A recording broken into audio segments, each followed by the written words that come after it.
Welcome to the PCA Deep Dive. This episode is a service of the Pennsylvania Chiropractic Association, created to bring clarity to the decisions that shape long-term spine health. Severe low back pain creates an immediate crisis. In that moment, patients face a fork in the road. Who you see first, what pathway you enter, and what risks quietly follow. Surgery saves lives when it is truly necessary. But whether surgery becomes necessary is often shaped by the initial care a patient receives. And once surgery occurs, long-term evidence shows that additional surgery is frequently required. To unpack that reality, we draw from a major national study, Long-Term Reoperation Rates After Single-Level Lumbar Discectomy, a retrospective cohort analysis following more than 308,000 patients for a minimum of 5 years. Today's deep dive examines what happens after that first decision. We look at surgical durability, reoperation rates, and how risk compounds over time once the surgical pathway begins. This is not about fear, it is about sequencing. It is about understanding how early decisions shape long-term outcomes. Let's begin. Okay, let's attack this. If you have ever been just flattened by severe low back pain, you know it's one of the most immediate crises a person can face. It's completely debilitating. It is. And when that happens, you are standing at this literal fork in the road. You've got a critical decision to make. Which healthcare provider do you see first? Right. Do you go down the path of, say, highly invasive specialized care, or the path of more conservative management? And that single choice, that very first step, as our source material shows, isn't just a simple treatment decision. It's a high-stakes determination of your long-term surgical risk. Exactly. So our mission today is to compare two massive sets of findings that really quantify this risk. First, we're going to look at data showing how that initial provider choice, it basically dictates whether you end up needing surgery at all. And second, we're going to get into a huge national study to quantify the long-term reality. Now, once you have that first surgery, what's your lifetime risk of needing another one? Does that risk go up over time? So if you're at all curious about managing your own health risk effectively, this deep dive is going to fundamentally reframe how you look at the spine. Let's jump right into that fork in the road. The sources, they really suggest that the choice of the first practitioner, it acts as a powerful statistical gatekeeper. It directs you either away from or, well, toward the operating room. The statistical contrast they found, I mean, it's truly stark. We're talking about these studies tracking workers' compensation injuries. Right. Over 3 years. And the results really depend entirely on which professional's door they walked into first. That's right. When researchers tracked outcomes for workers who started their care by seeing a chiropractor first, the likelihood of needing surgery was astonishingly low. Give us the hard number. Okay, so for patients who first saw a chiropractor, only 1.5% proceeded to surgery. 1.5. Within that 3-year study period, that is a 98.5% surgical avoidance rate. Yeah. They resolved this acute debilitating injury without ever needing invasive care. That sounds incredibly successful. But let's look at the other side of that fork. What happened if a patient chose the other path and their first appointment was with a surgeon? That's where the numbers just flip completely.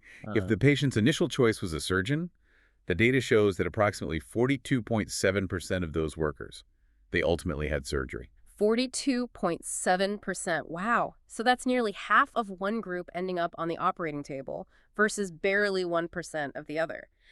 The authors conclude, and pretty pointedly, that who you see is what you get. It's a powerful phrase. It is. But I can imagine critics pointing out a potential bias here. Couldn't you argue that the patients who saw the surgeon first just had more severe injuries, larger disc herniations, more nerve damage, things that actually demanded surgery? That's the critical question, and the researchers absolutely anticipated it. To address that, they used a statistical tool called an adjusted odds ratio, or AOR. Okay, can you explain what an AOR is in, plain terms for those of us who don't deal with medical stats every day? Of course. Think of it this way. The AOR lets the researchers look at two groups of people who, on paper, have the same baseline severity. So same age, same pain scores, same diagnosis like sciatica. Exactly.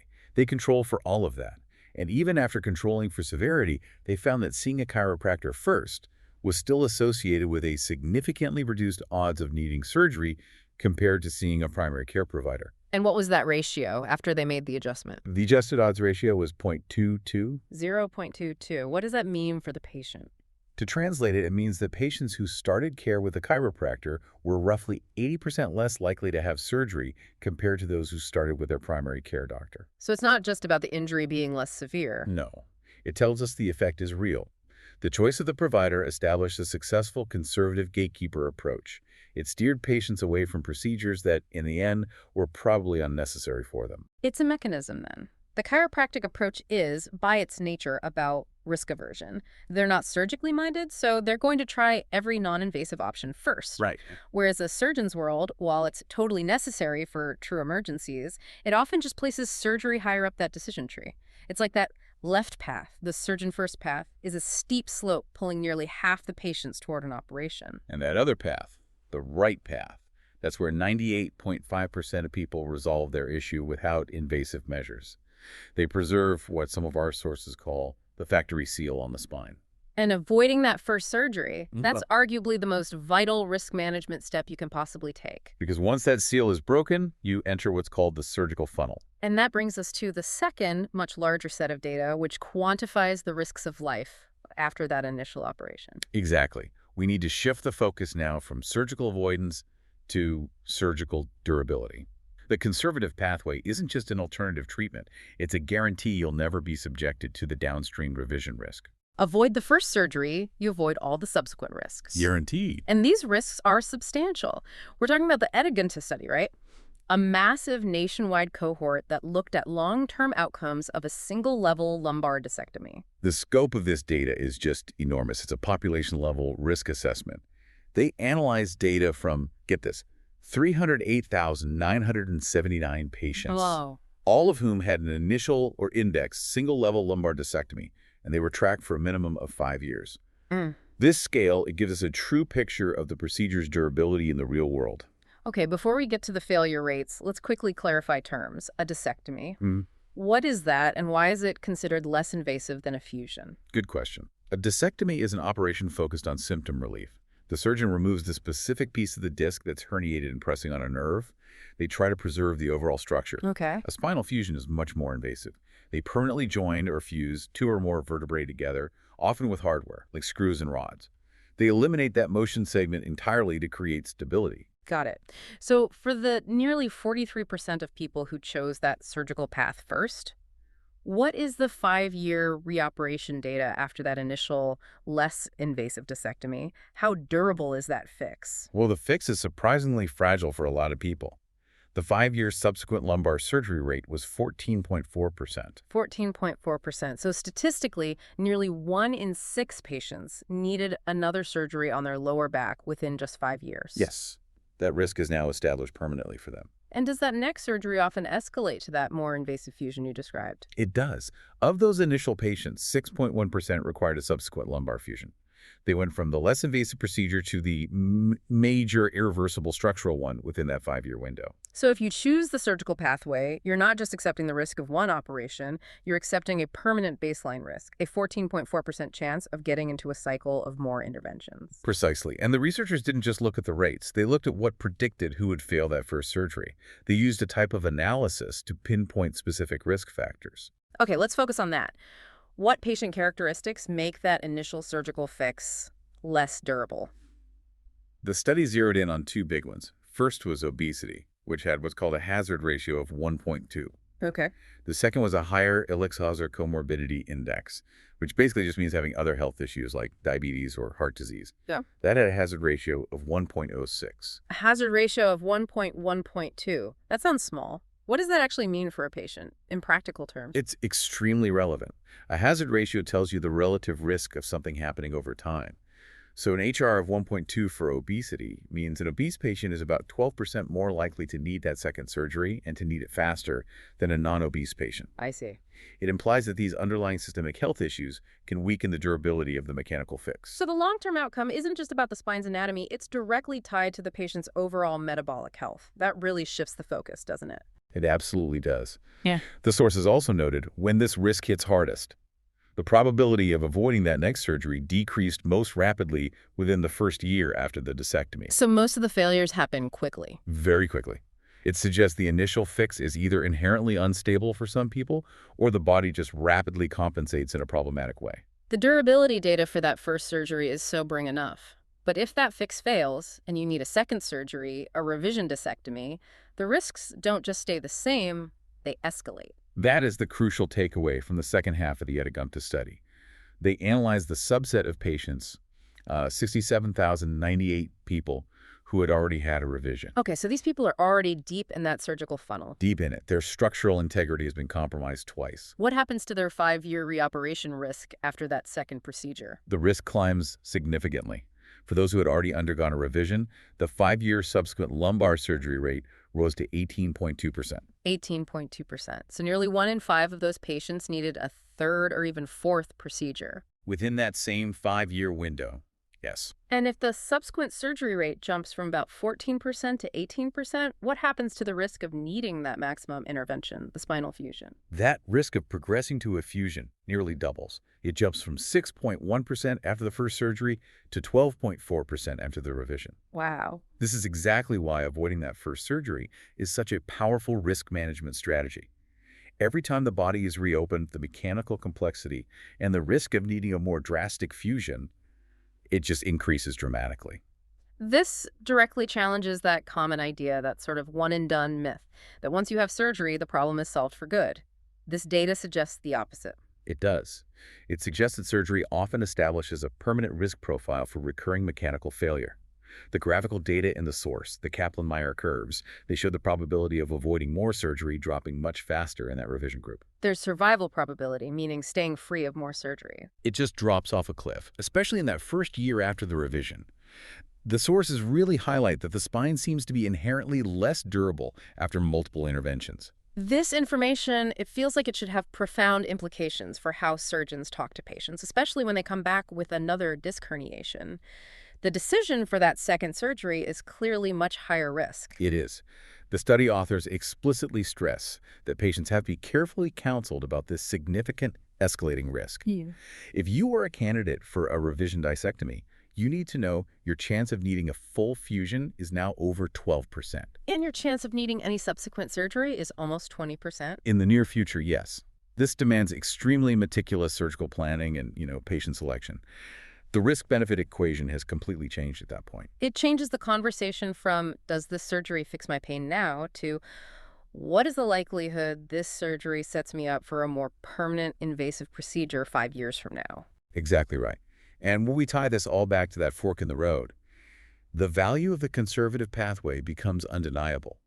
Avoiding that initial entry point into the surgical process is the only way to avoid these established, escalating downstream risks entirely. Okay, let's synthesize these powerful findings for you. If you are suffering from acute back pain, your initial choice of provider is, well, it's perhaps the highest stakes decision you will make for your long-term spinal health. The data strongly suggests that starting with a conservative approach, like seeing a chiropractor first, results in an extraordinary 98.5% surgical avoidance rate.